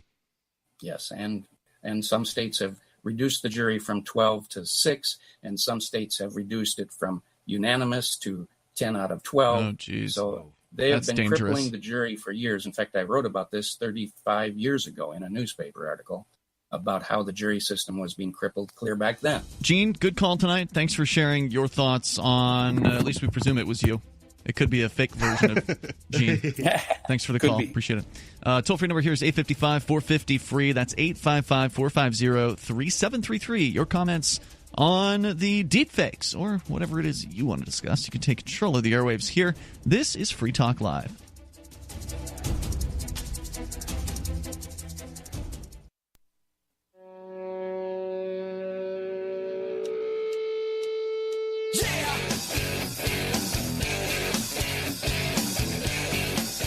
This is Free Talk Live. You can dial toll-free and bring up anything that you want. Our number here is 855-450-FREE. It's 855-450-3733. We've also got the Discord on-air call-in line rooms. Hop on into one of our Discord channels. The on-air call-in lines are the first channels you'll see there at the top of our list over at discord.lrn.fm. But most people use the Discord just because they want to talk with other folks who care about freedom, people who listen to the show. With you in the studio tonight, it's me, Ian. Rich Paul. And Richie Rich. Don't forget to check out Richie Rich. He's got his own podcast. It's called The Anarchist Experience. Yes, sir. Over at anarchistexperience.com. So let's continue here. Matthew is in Louisiana. We've been talking about, if you're just tuning in, the deepfakes. This is new technology, or recently technology that the average person could get a hold of to actually make your own fake videos.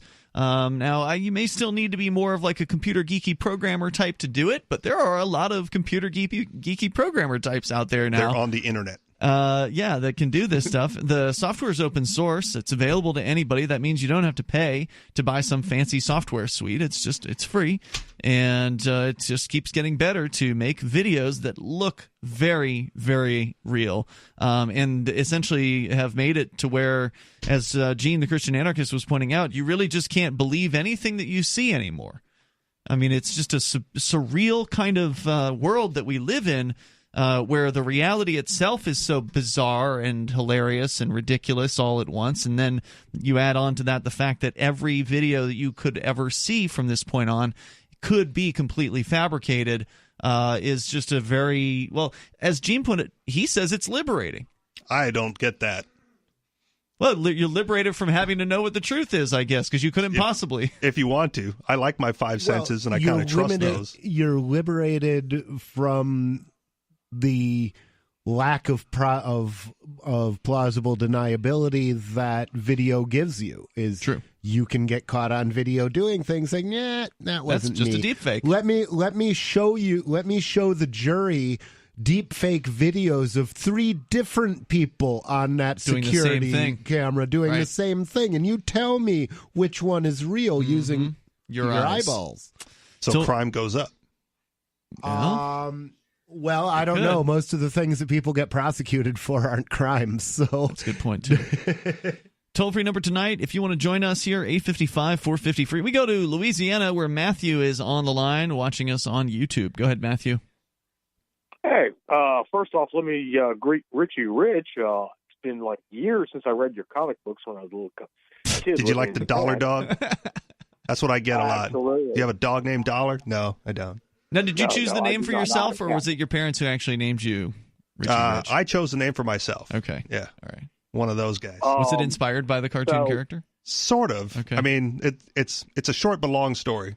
Like, I'm technically the third, so I've always carried the name Rich E. Okay. And then in college, I had a professor say, you got to drop the E to sound more professional. So then I was just Rich. Mm-hmm. But that doesn't really roll off the tongue. So my nickname, growing up was always Richie Rich. Richie so Rich. You went with it. I went with it. All right. So, Matthew, what are you calling about? So, well, we had this lady on Jeff Carrera's Ringside Politics of the Punch show calling in, going on and on about smart meters. I was like, good Lord. So I decided I got to go check this out. And I went to Google and Googled in, stories about smart meters, and most of it was just debunking all these various claims. And you get way down towards the end, and there's one story, it's a news story out of Las Vegas, about apparently these smart meters setting people's houses on fire. Uh-oh. But there's no follow-up. And I'm like, what? And then there's nothing else, no other results. I'm like, this is weird. So I go to DuckDuckGo. They actually have their own search engine site now. Mm-hmm. And I entered the same search terminology, and boy, did I get some results. And it is scary. Apparently, for reasons that I can't figure out, smart meters seem to catch on fire, and sometimes they take your house with them. Uh-oh. Wow. So for those that don't know, these smart meters are the new technology of the power meter, that the old spinny dial thing that's on the side of your house. Well, now they've been replacing those. Old analog ones, the ones that were allegedly obsolete. And on the one hand, I do understand the utility company's desire to be able to read these things remotely so that it makes it, they don't have to send out a meter reader. Right, it's expensive to send some guy to walk around to every single house and read physically a number off of a meter. Of course, an analog meter combined with a webcam would solve that problem. Just keep a $50 webcam pointed at each one. Would the webcam be provided by the electric company then? Sure, much cheaper than a new meter. So either way, you still, I don't know if it's that much cheaper because you still have to send somebody out to install it. So, I mean, you've got the human labor time of sending somebody there. Right, but I'm guessing those smart meters are several $100s each. Yeah, as opposed to $50 for a webcam. There's no doubt they're not going to be cheap, but they're buying them on such a bulk level that they're probably not as expensive as you might think they are. But replacing people's houses or repairing them isn't cheap either. No doubt. And I was surprised at the information they want to get from these smart meters. They're not just interested in your daily power consumption or even your billing period power consumption. They're interested in your hourly power consumption. And I'm like, why? Well, so they can adjust it for peak times, I would imagine. Well, why not just do, the normal business thing and build in the capacity to take care of the peak time? Well, I mean, businesses run on, in a lot of cases, on data. I mean, having data is useful so you can better run your business, so you can, market things better or whatever it is that they need the data for. I mean, I don't think there's some sort of diabolic plot here, although some people certainly think that about these meters. There's a certain conspiracy theorists community out there. If I recall, some of the claims they've made on our show include that the smart meters are like mind control devices, basically. Have you heard that one? I have not heard that one. I have heard that they emit RF frequencies that will cause cancer, which that I think is slightly absurd. They almost certainly emit RF. All electronic devices do, but whether or not they've found RF that causes cancer, that's another matter. Right. Well, yeah, I mean, you could take care of that easily enough because it's hooked up to the power line, for God's sakes. You could use the ground wire to obviously send a signal anywhere you wanted it to go. So with the smart meters burning the houses down, did your research turn up any reason why? Is it an electrical malfunction? Have there been recalls to certain models? It seems to be spread across all the models that are currently in use. And it's not widespread, but compared to what the analog meters cause, which is 0 fires, right? Apparently there's a relay that the power company can use to shut your power off remotely, but in the process of being kept open, this relay overheats and apparently sometimes catches on fire. Well, they got an incentive. Pay your power bill or they'll burn your house down. Thanks for the call, Matthew. I appreciate it, man. More coming up. Free Talk Live. LRN.FM now has a Discord. Discord is a free text and voice chat platform, and we now have our own server with a bunch of channels at discord.lrn.fm. You can join other listeners as they chat about various things during our live shows, or anytime, day or night. Discord software is available cross-platform, so you can have it on whatever device you want and take your chats anywhere. Join our Discord at discord.lrn.fm. That's discord.lrn.fm.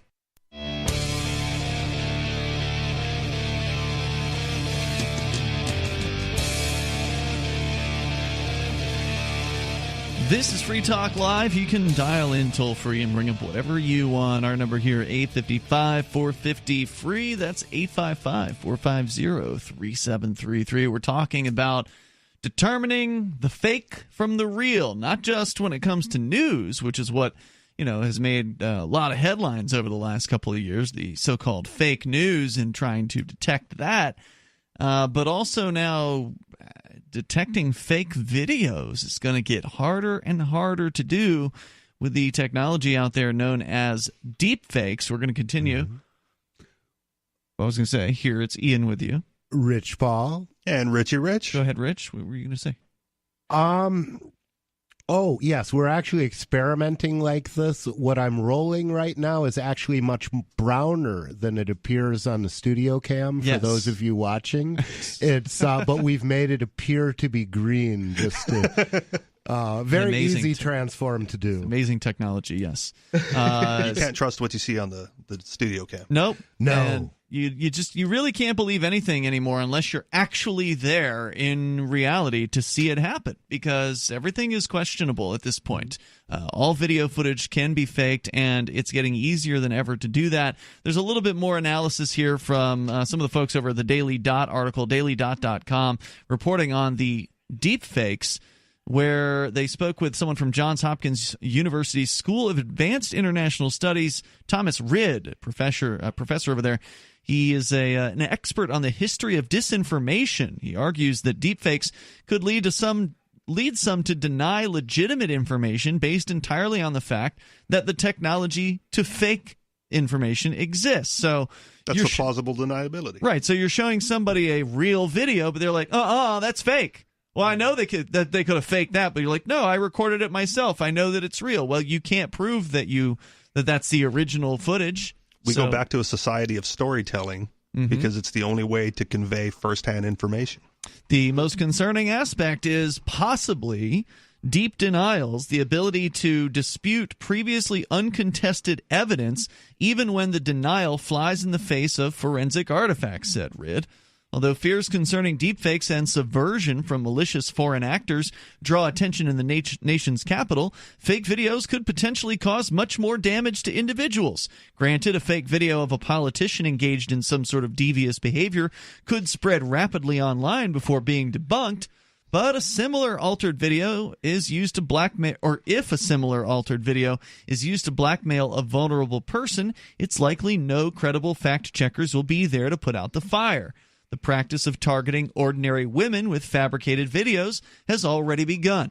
In one such example, a woman in her 40s told the Washington Post that just last year someone had used photos from her social media accounts to create and spread a fake sex video of her online. She said, quote, "I feel violated. This is an icky kind of violation. It's this weird feeling like you want to tear everything off the internet, but you know you can't."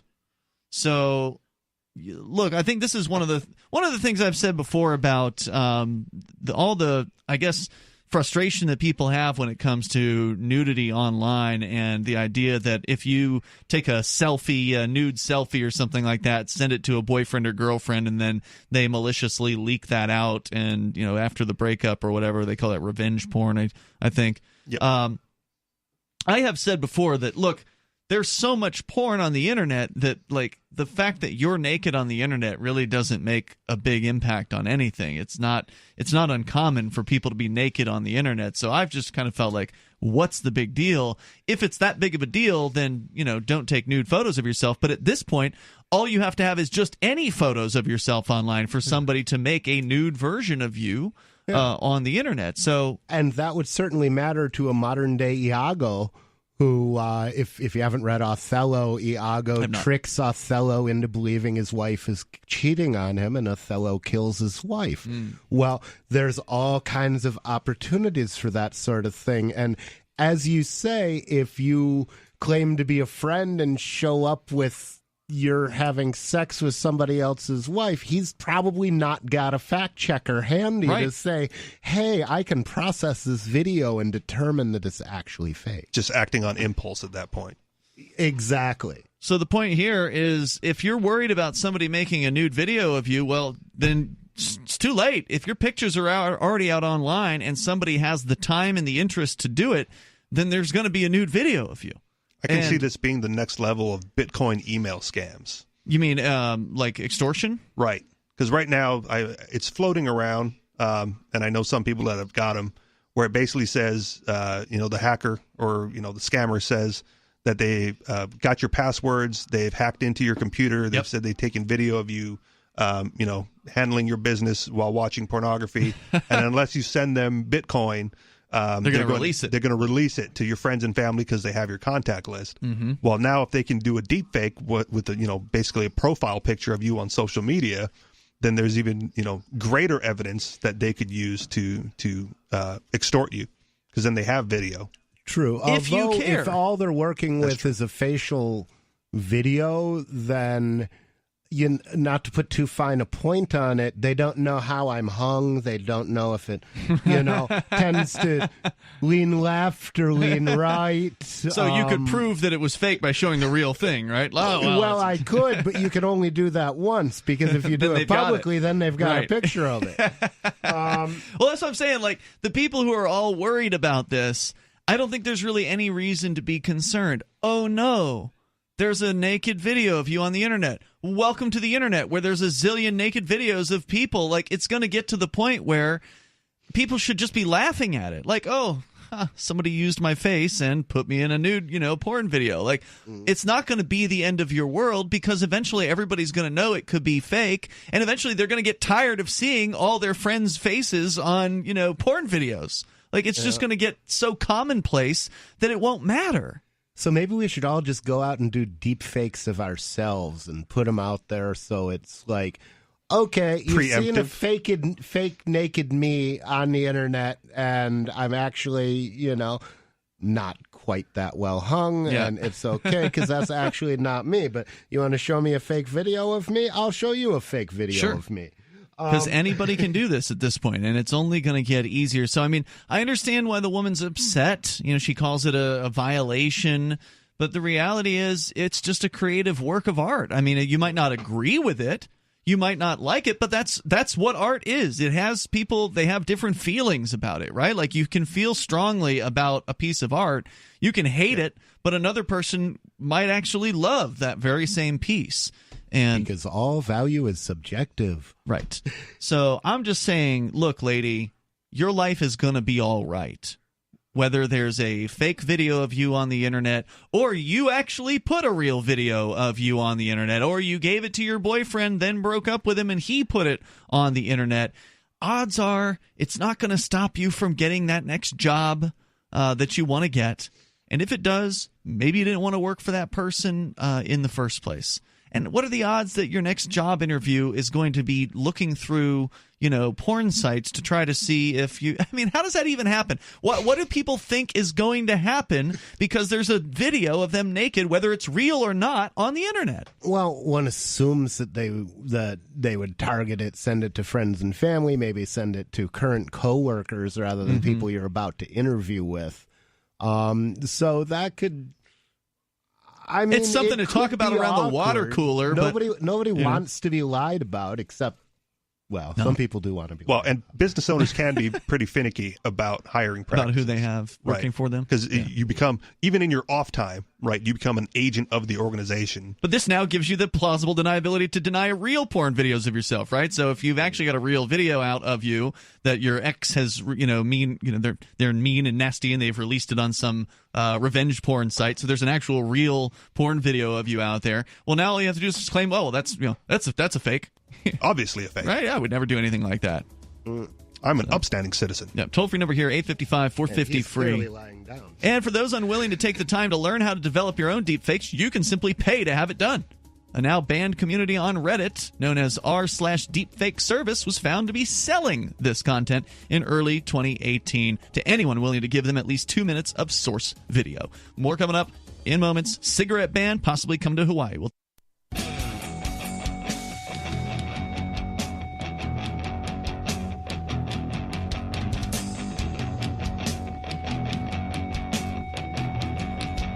This is Free Talk Live. You can take control of the airwaves here. Our number 855-450-FREE. Like freedom. If you want to join us, you can. You can bring up anything that you want. 855-450-3733. Smart Cash. It is one of the newer cryptocurrencies out there in the world. It's been, I think it's been around for a couple of years, and got our attention recently because it started popping up on various different libertarian podcasts. Roger Paxton has Smart Cash as a sponsor. There's a few other folks in the Liberty world that are also sponsored by Smart Cash. So they seem to have good taste in who to advertise with, and they sponsored Free Talk Live this last month, which was a decision made by the Smart Cash users because, Smart Cash is a cryptocurrency. That means it's fast, it's secure, it's easy to use. But one of the things that makes it different is their Smart Hive Project Treasury, where anyone with any amount of Smart has the ability to vote. One Smart is one vote. And so if you have more than one Smart, you have more than one vote in how to run this crypto. They've got a certain budget every month that they can allocate to different proposals, and you get to vote on those proposals simply by holding on to some Smart Cash. Go to smartcash.cc to learn more about it. You'll also learn about Smart Rewards, which actually rewards you on a monthly basis if you have at least 1,000 Smart. And right now, one Smart's worth about a cent, so it's not hard to get 1,000 of them. You get 1,000 Smart, you put it into a wallet that you control the keys for, and then you just hold it. You don't spend out of that wallet. If you hold on to it for at least a month's time, you're going to get some Smart Rewards if you hold onto it for the right time in the months. Because I actually started with my Smart Wallet just after they gave the rewards out in November, so I had to wait a little longer than a month. But either way, once you hold on to it and you keep holding it, you'll keep getting the Smart Rewards roughly once a month. It's pretty cool, and you can learn more about it over at smartcash.cc. It's Ian, Rich Paul, and Richie Rich here in the studio tonight. We've been talking about the reality and how it's hard to discern what's real from what's fake these days, and it's just going to get more difficult to the point where it's probably not even worth bothering, because you really never will know for sure unless you witness something happen in real life. And even then, eyewitness testimony is notoriously unreliable. At least that's what they found in courts. So let's get back into some other related news. And this, you had mentioned this to us, I think, before the show tonight when we were at the sports bar. We went to Social Sunday, which is the weekly kind of libertarian hangout event that we have. Yeah, came across my news feed. I just brought it up. Michael Hampton actually dug up the story here. Hawaii News Now reporting on, and you're from Hawaii for those just tuning in. In 2016, Hawaii became the first state in the nation to ban the sale of cigarettes to anyone under the age of 21. Now lawmakers are looking at even tougher prohibitions around cigarette sales. Under a proposal before the state legislature, cigarette sales would be effectively banned outright by 2024. Ridiculous. For everyone. No cigarette sales whatsoever. Now, I don't know if it's just cigarettes or if it's going to include cigars. In the legal market, at least. That would be a gangster's paradise. You mean moving in illegal cigarettes? Selling cigarettes there. Yeah, you'd make a fortune. My God, Sure you think would. you make a lot of money off Off weed? and cocaine. My God, when people have to get their cigarettes on the black market. Yep. The price will go up. Yep. The ban would go into effect progressively, starting with raising the minimum age for buying cigarettes to the age of 30 in the year 2020. By 2022, they would raise that to 50, so no one under the age of 50 would be able to buy cigarettes. And then 2 years later, no one under the age of 100 would be allowed to buy cigarettes.